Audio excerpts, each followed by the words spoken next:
करेंगे वो फायदा लेकर अपने घर जाएंगे। उनके घर की हालत आपने देखी है। उत्तर प्रदेश के मुख्यमंत्री रहते हुए उन्होंने जो काम किया है वो एकदम अलहदा है। और वो क्या करेंगे फायदा लेकर? वो उनकी पॉलिटिक्स आपको नहीं पता है क्या? उनकी माँ कैसे रहती है, उनकी बहन कैसे रहती है, आपको नहीं मालूम है? अनुज चौधरी ने क्या बयानबाजी की, क्या बोला मुझे बताइए तो सही। आपको बता दिया या व्हाट्सएप यूनिवर्सिटी से आपके पास 2 बयान आ गए और आपने काम खत्म कर लिया? क्या बोला मुझे बताइए आप। रहमान जब ये कहते हैं कि हिंदू जाग गया है और वो अब अपना हक मांग कर रहेगा, हाँ, जब ये कहते हैं तो कहा जा सकता है कि देखिए अब ये कितने आक्रामक हो गए, कितने खतरनाक तरीके का बयान संगीत रागी ने दिया है कि हिंदू अब जाग गया है, अब वो रुकेगा नहीं, अब वो थमेगा नहीं। सर तन से जुदा के जब नारे लगे थे और लाखों लोग सड़कों पर उतर करके आए थे और कोई एक शहर नहीं, तो क्या उस समय मुस्लिम समाज को ये ध्यान नहीं देना चाहिए था कि ये नारे गलत हैं? जय श्री राम मित्रों, रूबिका लियाकत को तो आप सभी लोग जानते होंगे, जो कि एक मुस्लिम महिला पत्रकार हैं। लेकिन अगर मैं कहूं कि इस समय की सबसे ईमानदार और स्पष्ट कोई पत्रकार है तो रूबिका लियाकत ही होंगी। आरजेडी की महिला नेता योगी आदित्यनाथ के ऊपर लगातार आरोप लगा रही थी और गलत शब्द बोल करके उनको झूठा साबित कर रही थी, तब कैसे रूबिका लियाकत ने सच बता करके उस महिला की बोलती बंद कर दी। और संभल के सीईओ अनुज चौधरी को जब वो गलत बता रही थी, जब उसको वो बता रही थी कि वो एक नेता है बल्कि कोई पुलिस का आदमी नहीं है, तब कैसे रूबिका लियाकत ने अच्छे से साबुन लगा करके पूरे सबूत के साथ इस महिला आरजेडी नेता को धोया।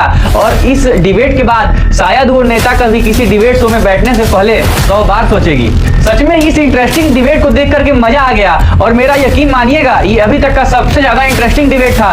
और आपकी इस पर क्या राय है हमें कमेंट में जरूर बताइएगा। इसके लिए आइए हमारे साथ इस डिबेट को पूरा देखते हैं। चलो भाई देखो अब मैं क्या करता हूँ। क्या करेंगे वो फायदा लेकर अपने घर जाएंगे। उनके घर की हालत आपने देखी है। उत्तर प्रदेश के मुख्यमंत्री रहते हुए उन्होंने जो काम किया है वो एकदम अलहदा है। और वो क्या करेंगे फायदा लेकर? वो उनकी पॉलिटिक्स आपको नहीं पता है क्या? उनकी माँ कैसे रहती है, उनकी बहन कैसे रहती है, आपको नहीं मालूम है?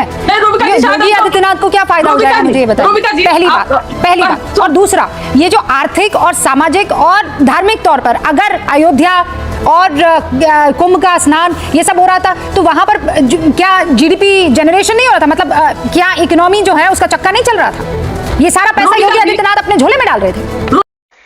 आप बोल ना। रूबिका जी, अगर आर्थिक विकास हो रहा है तो आर्थिक विकास करें। धर्म के नाम पर उन्माद फैलाने का अधिकार किसी को नहीं होता है। आदित्यनाथ जी हो, रूबिका जी सुन लीजिए, अगर अनूप चौधरी गुंडे जैसा भाषा उपयोग करता है, Indian Penal Code Anup Chaudhary को अधिकार नहीं देता है। पूरा बयान सुना। अच्छा मुझे शब्दशः एक सेकंड रुकिए, प्रदीप भंडारी रुकिए। कंचना जी मैं चैलेंज करती हूँ, शब्दशः अनुज चौधरी का बयान में मुझे अभी बताइए क्या बोला अनुज चौधरी? क्या बोला अनुज चौधरी? एक सीईओ को, एक सर्कल ऑफिसर को इंडियन पेनल कोड अधिकार नहीं देता है को मीडिया के सामने आकर धार्मिक बयानबाजी करे। क्या बयानबाजी की धार्मिक? मुझे बताइए आप। नहीं मुझे बताइए अनुज चौधरी ने क्या बयानबाजी की? नहीं बोल सकते। क्या बोला मुझे बताइए तो सही। आपको बता दिया या व्हाट्सएप यूनिवर्सिटी से आपके पास 2 बयान आ गए और आपने काम खत्म कर लिया? क्या बोला मुझे बताइए आप। मुझे सार बताइए। नहीं आ रही है, अगर आप करेक्ट करा सकती करा दे, लेकिन अनुज चौधरी इस देश की जो जनता उसकी नजर में गलत है। कुछ भी बोलेंगी तो थोड़ी सुन लेंगे। अनुज चौधरी का बयान बताइए मुझे कंचना जी। अनुज चौधरी का बयान क्या था धार्मिक? मुझे बताइए। मुसलमान ने कहा। आप झूठ बोल रही है कंचना जी, आप झूठ बोल रही है, आप झूठ बोल रही है। इसे कहते हैं होली पर झूठ का रंग फेंकना। हम घर से नहीं निकले, आप झूठ बोल रहे हैं। तो पूरे देश में कर्फ्यू लगा अनुज दीजिए। चौधरी ने क्या धार्मिक उन्माद वाला बयान दिया मुझे बताइए। आप लोग तिल का तार बनाते हैं, झूठ बोलते हैं आप लोग। कौन है ये लोग? कहां से आते हैं? आप लोग आवाज नहीं आ रही है कंचना को, या तो या फिर वो रुकना नहीं चाह रही है। संगीत रागी करा दीजिए। रूबिका ने क्या बोला अनुज चौधरी ने? आपने सुना बयान? मैंने सुना है और उन्होंने दोनों पक्षों को हिदायत दी कि एक दूसरे में इंटरफेयर ना करें। होली अपने से गुजर जाएगा और जब नमाज अदा करनी होगी तो वो नमाज भी अदा करेंगे और कोई एक दूसरे को डिस्टर्ब नहीं करेगा। मूल सारांश ये निकल करके आए। 1-2-3 बातें हम टिप्पणी कर दें। वो यदि गलत हैं तो हम तो वो दौर देखे हैं कि पटना के डीएम लालू यादव को खैनी बना करके देते थे। क्या वो सही था? हम वो दौर देखे हैं कि बड़े निकलती थी कि पटना के डीएम जो है वो लालू प्रसाद यादव के घर पे जाकर मटन बना करके खिला रहे हैं। क्या वो ब्यूरोक्रेसी का रोल था? दूसरी बात देखिए, अभी एक मेरे मित्र बोले कि क्या ये इसमें घृणा नहीं है, इलाज अलग करने की बात की जाती है। बिल्कुल नहीं होनी चाहिए, लेकिन ये हलाम और हलाल ये तो कॉन्सेप्ट आप ही लेकर के आए ना। इकोनॉमी में हराम कि हमारा दुपट्टा भी हराम होगा, हमारा बिंदी भी हराम होगा, हमारा सेंट भी हराम होगा, हमारा कुर्ता भी हराम होगा या हलाल होगा। ये कैटेगराइजेशन इकोनॉमी में हलाल और हराम का जो डिस्टिंक्शन है वो लेकर के आप आए। देखिए, उत्तर प्रदेश राम, कृष्ण और शिव ये 3 भारतीयों के सबसे बड़े आराध्य का मुख्य और अब केंद्र संभल, है। कल की भी- और संभव कल की अवतार। है ना। तो स्वाभाविक है कि पर्यटन के लिए बहुत बड़ा अवसर है। आपने दिखाया होगा, थोड़ा सा उसमें एक जोड़ देना चाहता हूं कि जर्मनी की आबादी करीब 8 करोड़ के आसपास है। आप सोच सकते हैं कितने कितने वहां जर्मनी पर समा गए हैं।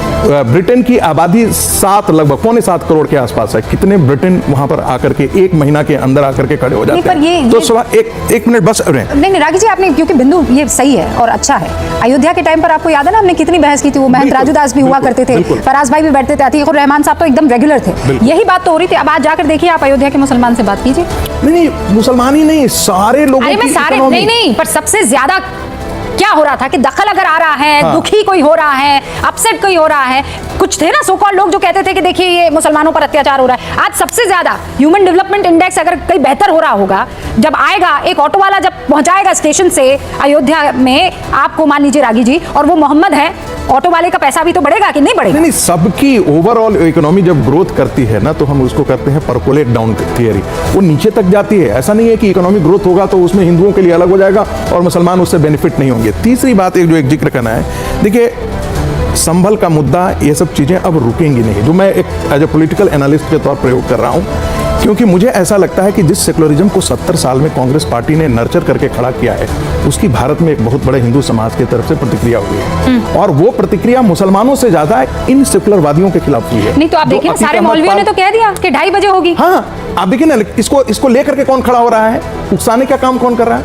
समाजवादी पार्टी कर रहा है। क्यों कर रहा है? उनको लगता है कि यादव मुस्लिम कॉम्बिनेशन जो है, इसमें और जातियां यदि मिल ठीक जाती है, हैं ठीक तो है। राजनीतिक जो है वो कोरमा बनाने में All हमको right. आसानी होगी। हाँ। लेकिन एक चीज मैं आपको जिक्र कर रहा हूँ, मैं आपकी ये इजाजत- एक आपकी जागा हुआ हिंदू समाज है आज के दिन में, वो पहले से ज्यादा अपने सांस्कृतिक वैभव के लिए खड़ा होगा और ये किसी संगठन का मोहताज नहीं रहेगा। हाँ, मैं इस बात को, एक ये चीज मुझे समझ नहीं है अतीक उर रहमान भाई, जब ये कहते हैं कि हिंदू जाग गया है और वो अब अपना हक मांग कर रहेगा, हाँ, जब ये कहते हैं तो कहा जा सकता है कि देखिए अब ये कितने आक्रामक हो गए, कितने खतरनाक तरीके का बयान संगीत रागी ने दिया है कि हिंदू अब जाग गया है, अब वो रुकेगा नहीं, अब वो थमेगा नहीं।